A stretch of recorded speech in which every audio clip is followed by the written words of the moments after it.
Good morning. We're with the grand jury in Bullitt County. It is June 3rd, 2016. We're here in a criminal matter of Commonwealth versus Terri A. Walker, and the allegation is murder. Sir, would you please state your name for the record? Gorge Jetter. And who would swear him in? Would you raise your right hand, please? Do you solemnly swear the testimony you give before this grand jury to be the truth, the whole truth, and nothing but the truth, so help you God? I do. Thank you. Sir, would you please tell us, how are you employed? Currently, I'm a police officer with the City of St. Matthews.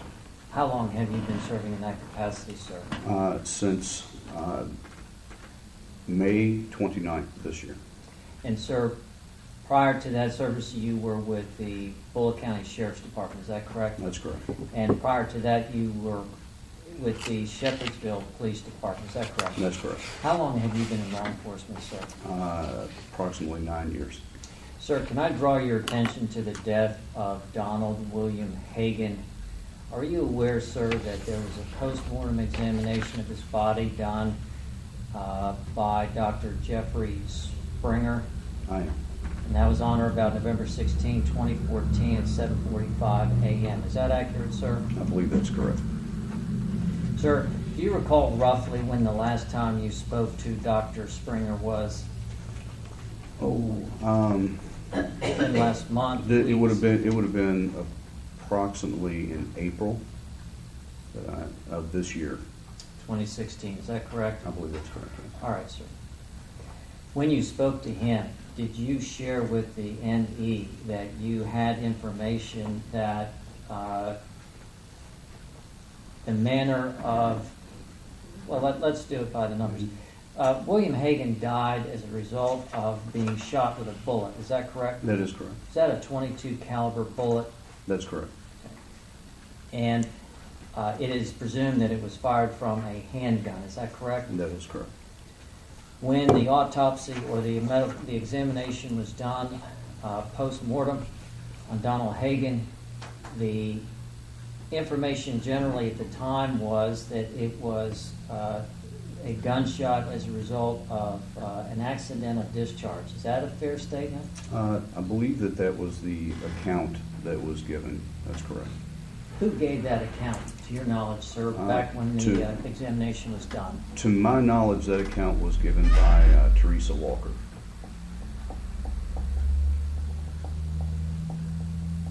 Was she present with Hagan when he was shot? I believe, according to her statement, that is correct. Right, and this, let's make sure we understand this. You are relaying at this time what the ME, medical examiner, knew at the time of the examination, and the source of that information was Terri Walker. Is that a fair statement, sir? As relayed through the previous detective on the case to the medical examiner, yes, sir, that's correct. Okay, and who was the previous detective? Lynn Hunt. Okay. And generally, did the ME determine that it was death by homicide? The ME had written in his report that Donald Hagan died as a result of the wounds that he suffered from a gunshot wound to the chest. The manner of the delivery of that gunshot he listed as indeterminate. That's what I recall. Okay. And in April of 2016, you told him that you had information that the defendant Walker said that she shot him. Is that a fair statement? What I had spoken with Dr. Springer, and had first asked him about the particular case and why, about his findings. And he stated that it was ruled or that he had determined that the manner in his report was indeterminate because of the story about how the gunshot, how he suffered the gunshot wound, did not seem to match the forensic evidence, so he listed that as undetermined. Once I had a particular statement, a series of events that had been relayed to me. I relayed those events to the doctor over the phone and said, what do you think about this particular story? At which point he responded that fit the forensic evidence, that was a much more plausible explanation than the one that he was initially given. So in other words, he was saying that he wasn't hearing what you're saying now with a new set of facts. They did not contradict his conclusion and opinion that the death was due to a gunshot wound to the torso, and his opinion about the path of the bullet entering the torso of Donald Hagen. Is that a fair statement?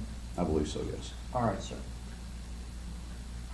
So you learned that, and also in April, did you have contact with a detective from Elizabethtown Police Department? Actually, that contact was in March. What was the nature of that contact, sir? There was I'd received a call from a detective in Elizabethtown with the Elizabethtown Police Department that stated they had a individual who was there that had information that they believe related to a murder that occurred here in Bullitt County. So then I had the occasion to be able to travel to Elizabethtown and interview that particular individual. And was this person in custody or out of custody? They were in custody at the time. Okay. And tell us about that, please. I had an opportunity to speak with a lady by the name of Crystal Oliver, who was in custody in Elizabethtown. She had been picked up on drug charges by I believe it was the Hardin County Drug Task Force. And then after you reviewed her situation, you took a statement from her. Is that correct? That's correct. What did she share, sir? She stated that she had been renting property from Teresa Walker, and that in the course of renting the property, that it was actually Teresa. She didn't know until later that Teresa Walker's father was the person who actually owned the property. To the best of my recollection, she had been paying rent to Teresa, who they refer to as Terri. She had been paying rent money to Terri, and that Terri, instead of giving the rent money to her father, was instead using that money to purchase drugs and to stay high. Did that end up, sir, with those two being at odds over that issue? It did, because the father came to the residence with Terri Walker to confront Crystal Oliver about the rent money, wondering where his rent money was. At which time Crystal Oliver then relayed the story to the father that she had been giving the money to the daughter. The daughter had been using the money for drugs, and that put the two at odds. Do you have any idea whether Oliver had to leave that residence or not? She eventually left the residence because she was taken into custody. The Drug Task Force actually, I believe, executed a search warrant on her home, but they took her into custody from that residence. And does that bring us up to April when you're speaking to her? This was in March. In March. Yes. And I'm sorry, down in March or down in E-Town? Correct. Okay. Mm-hmm. So she continues on about her knowledge about Walker, and shares that she had a relationship with Walker before March of 2016. Is that correct? That is correct. How long did she know Walker? That I do not know. All right. I don't know that specific answer. But can we bracket it? Is it, it's more than 30 or 60 days, is that accurate? Yes. And they knew each other as, we'll call it friends, if you will. They ran in the same circle of people, is that correct? That is correct. Now, did they share a common interest in drugs? They did. What kind of street drugs are we talking about? Oliver's statement to me that her drug of choice was methamphetamine. And in fact, Hagen ran in that same social circle with Oliver and our defendant Walker. Is that correct? That is correct. And Hagen had, at the time of his death, if I'm reading it accurately, methamphetamine, amphetamine, and oxycodone in his system. Is that correct? That is correct. How or why that's in his system right now, you don't have the answer to that. I do not. No, sir. Okay, I don't either.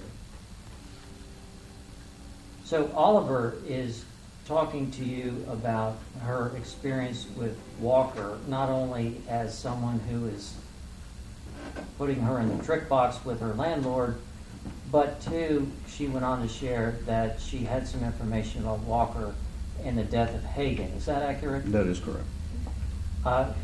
You recall what she said about that? I do. She had stated that once she had outed, for lack of a better term, Terri Walker to her father, that Walker was extremely displeased with her, and that so she wanted to intimidate Oliver, and at one point came to her and relate a story to her about the death of Donald Hagen and how she was responsible for Donald Hagen's murder. When she began to talk about being responsible, what was the context of her, first of all, knowing how Hagen died? In other words, how did Oliver know that Hagen was dead and or how he died? Oliver's statement was that she was incarcerated at the time of Donald Hagen's death. When did he die? Is it way back? November 15, 2014. Okay, and then the ME did his exam November 16, 2014.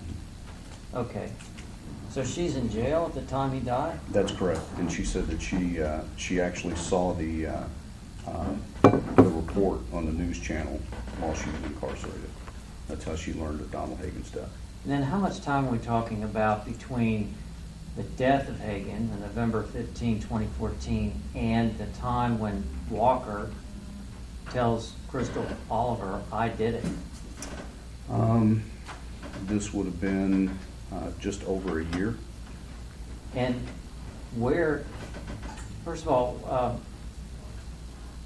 Hagen was found deceased here in Bullock County. Is that correct? No, that's not correct. Hagen was found deceased in Jefferson County at Jerry's Liquors, which is the pink liquor store that's at the corner of 44 West and Dixie Highway. Jerry's Liquors. That's correct. Initially, it was a call to Louisville Metro, and Louisville Metro Police Department responded to that scene. And when they got out there, he was laid out in the parking lot. Is that right? I believe that's correct. The car door open. It was this little red Ford type vehicle. It was a red vehicle. I don't recall if the door was open or closed. And they wanted to, I take it, made some effort to resuscitate him. Is that correct? I believe that there was an effort to provide CPR. And they put on the electric shock pads on his body and all of that. That I don't know. You recall the photos from the autopsy? I don't recall the photos All right. in detail. Okay. But he died That's correct. from being shot in the chest. That's correct. And Walker is telling a story that she was driving around in the car with Hagen just before he died. That's correct. And that source is Crystal Oliver.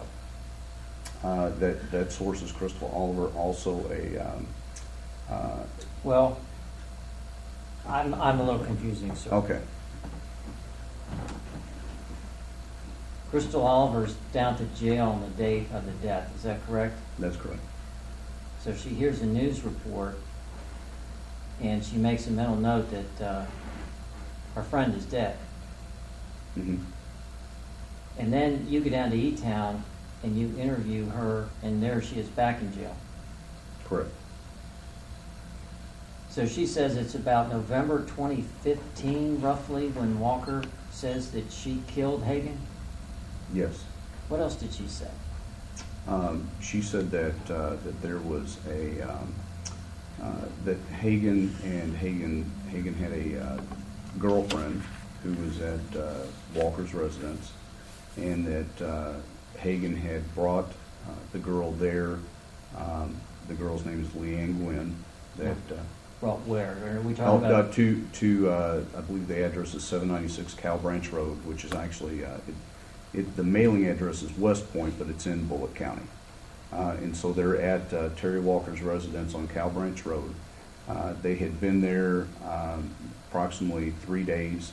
Once Hagan had shown up, that he left, and this was believed that Hagan left in order to go make some drug deals out into Valley Station area, and that during that time that Leanne, whose sexual orientation, she's bisexual. Terri Walker's sexual orientation is that she is a lesbian, and that the two of them. Hold on now, you got Okay. me. You got me confused, detective. Let me touch on that one more time. You're talking about perhaps November 15th and the 3 days prior, the 14th, 13th, and 12th, roughly. They're all out at Roughly. Hagan's house, which is here in Bullitt County. Correct. And Oliver's saying she was present. She was not present. She was not present, but what she's telling us These are details that were relayed to her from by Walker. By Walker, correct. Okay. So all these folks are out there at the house and doing drugs. Is that a fair statement? Just Yes. hanging out? Correct. Okay. And then Hagan leaves and he goes and does perhaps a drug deal. Correct. At least one. Who knows? Did you get the sense that that was new behavior on Hagan's part with all that were present there, or? This seemed to be a common practice. Okay.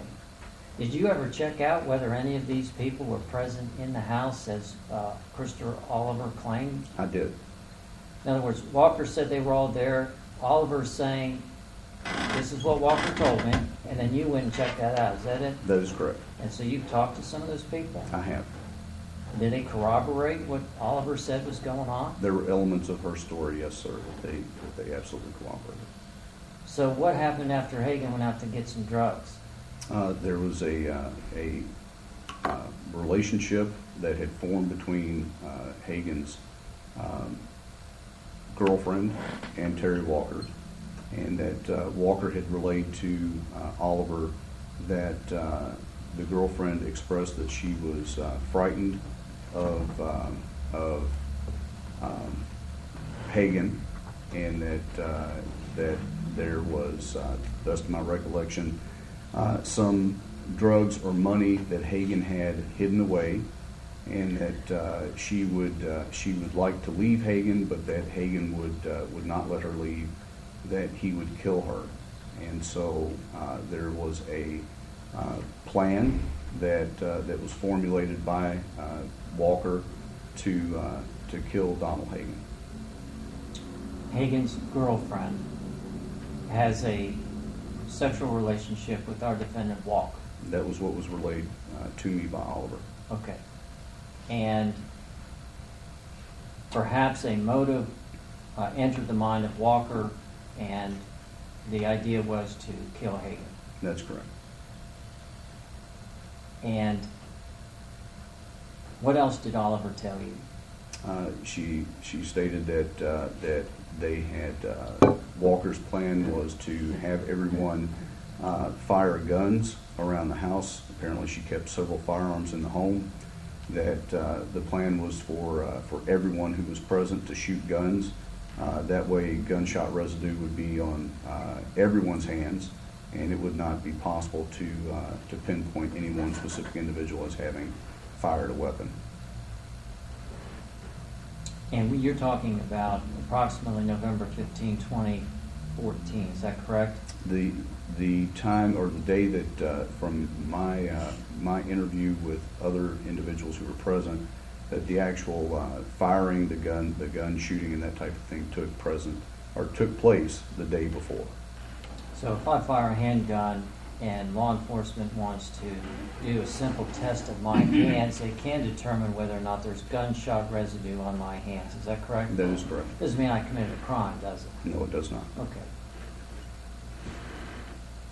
So you were able to confirm that that actually happened. Folks went out and fired handguns There for that were purpose. there were individuals that corroborated that story. Yes, sir. Okay. So what else did Hagen say then about what else did Oliver tell you that Walker said she did to bring about the death of Hagen? That the morning of his death, that Leanne and Hagen were in an argument in her home, that Hagen had left the house and when he got into a vehicle, that the girlfriend had pursued him outside into the vehicle, and that she went outside with them, and he had a... You got Hagen and his girlfriend Leanne. Mhm. They're in an argument. They leave and they go to get in the car. Correct. And that Walker follows them out. That's correct. And so there's a party of 3 at this vehicle as far as Oliver's telling the story. That's correct. What happens at the vehicle? At the vehicle, according to the story that Oliver relayed, that Walker leans in the window, that Hagen is seated in the vehicle. Walker leans in the window. Hagen is wearing a shoulder holster with a .22 caliber pistol inside the shoulder holster, and that Walker reaches into the vehicle, grabs the gun because the gun did not fit in the holster very well. It was apparently loose in the holster. That she grabs the weapon, pulls it from the shoulder holster, and fires one time, striking Donald Hagen in the chest. Well, that's not the end of the story, is it? No, it's not. What happened then? At this point, Hagen, realizing that that he's been shot, exits the vehicle, according to the story relayed by Oliver, and attempts to make his way down Cow Branch Road to 244. He's running, is that correct? That's correct. Now, 22 round is a small round as far as ammunition goes. Is that accurate? That is correct. And 22 entering a human body out of a gun will definitely do some damage. Is that correct? Yes. And unless it hits a part of the body that would cause death, may not be as threatening as some of the larger rounds, a 45 caliber round, a 40 caliber round, a 357. Is that accurate, sir? It would be accurate to say that the wound channel may not be as great. Okay.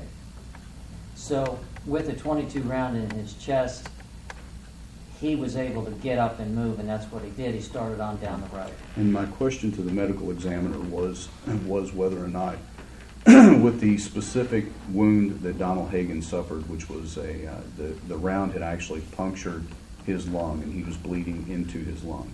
My question to the medical examiner was, is it possible for him to be able to get up, to even run with this type of wound?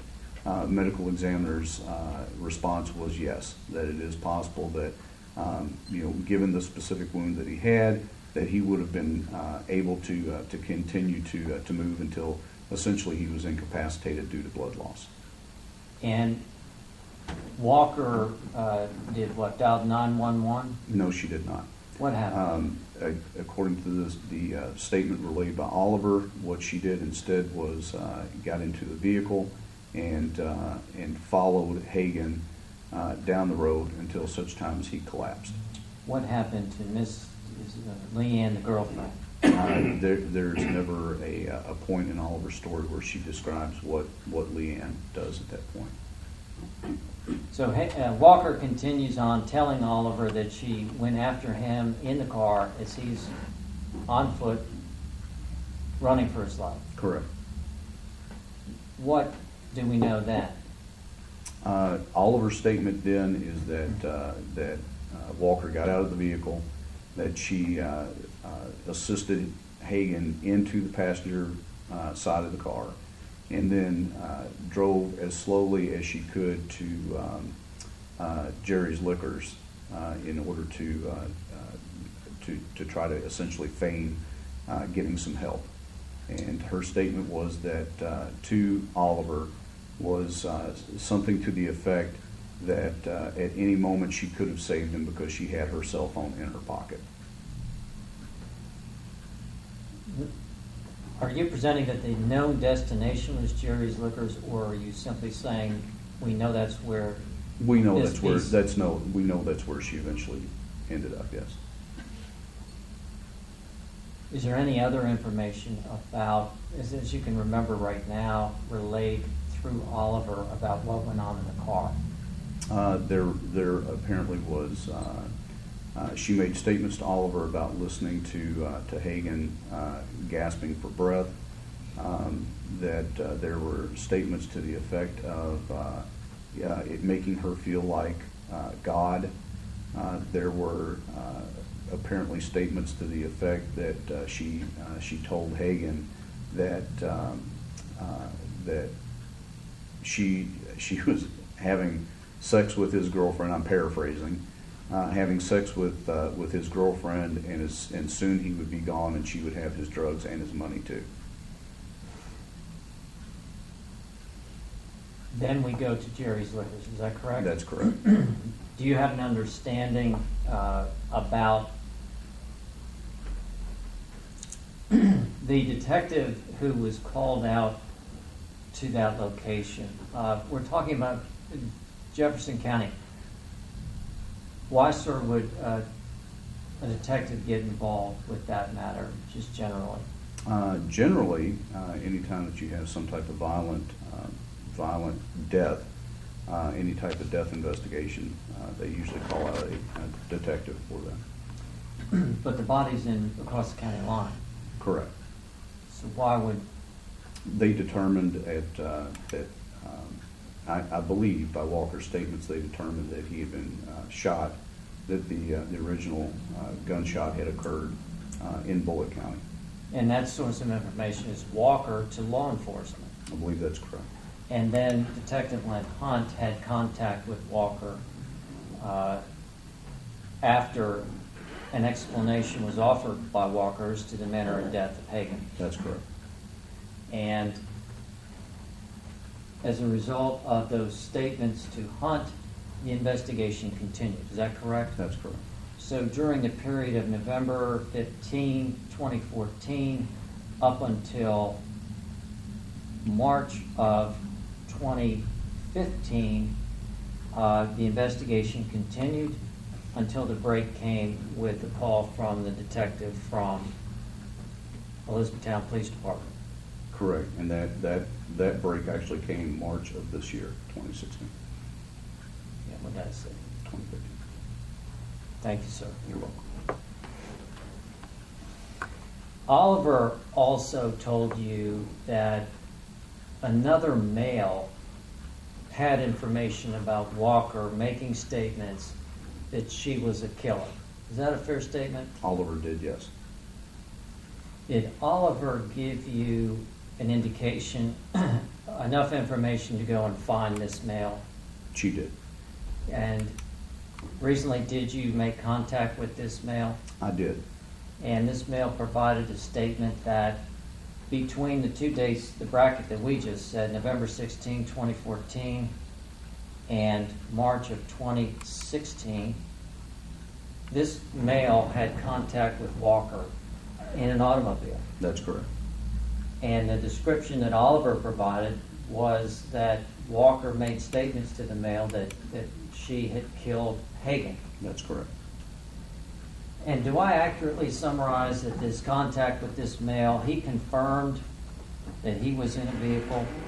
He did. with Walker. Walker had a gun. That's correct. Walker stated her intent was to kill this male. That's correct. And in order to bolster her credibility on the issue of her intent to kill, she referred to having killed Hagen. That's correct. Now, she did not kill this male. Is that accurate? She did not. Okay. His statement was the weapon was actually jammed. The weapon was jammed. And also, after you had a statement from this male, he indicated that there was a female witness too who was present in the car at the same time. Also correct. And your investigation turned up that particular female. Is that correct? Yes, And you interviewed her. I did. And you got a statement from her that confirmed what the male said. Is that correct? That is correct.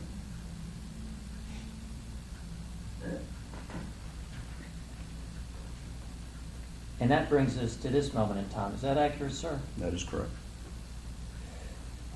Any questions? What was Walker's, what did she say while she shot the, and what was her reasoning for that? You said earlier maybe it was. She is related through the information provided out of that detective down in E-Town and so on, that she had a relationship with Hagen's girlfriend, and that she had a desire to, I think, to paraphrase it, take the position that Hagen had, which was to have some money, have some drugs, and have some control over, I think, the group that they were a part of, which was a loose-knit or close-knit group of people who shared a common interest in doing illegal street drugs and surviving in that context with some money and place to crash and so on. So that is the understanding at this point in time. But that's what she stated though, right? That's what Oliver, No, what did Walker, she was in it when she's. Walker has not given a statement. Okay. You picked her up at some point. Walker's in Mhm. jail right now, is that correct? She immediately invoked her right to an attorney. Did the 22 round exit the body? It did not. What about Leanne? She was in the car when they had an argument. They got in the car and they left, and that's where Walker was following them to take care of him, I guess. What about No, Leanne? no, ma'am. The understanding is that that by the story that was relayed by Oliver was that they were seated in the vehicle in the driveway of the residence. Oh, okay. Oliver wasn't an eyewitness to the account, was she? Yes, sir. She wasn't there, so it was told to her by Walker. Correct. And at the end of the story, you had other eyewitnesses there that were talking about the gun being jammed? No, this was a separate event. Okay. Did the girlfriend have anything to say about the shooting in the car? The girlfriend, her statements were the best that I can characterize that were she was untruthful on multiple levels. Is it fair to say that the girlfriend's statements were completely inconsistent with so many other confirming statements? That's correct. That's a better way to. Which would lead you to believe as to what her motives are for being inconsistent. Is that a fair statement? That is a fair statement. They want her and Walker cahooted together for his money and his drugs. Not what it sounds like.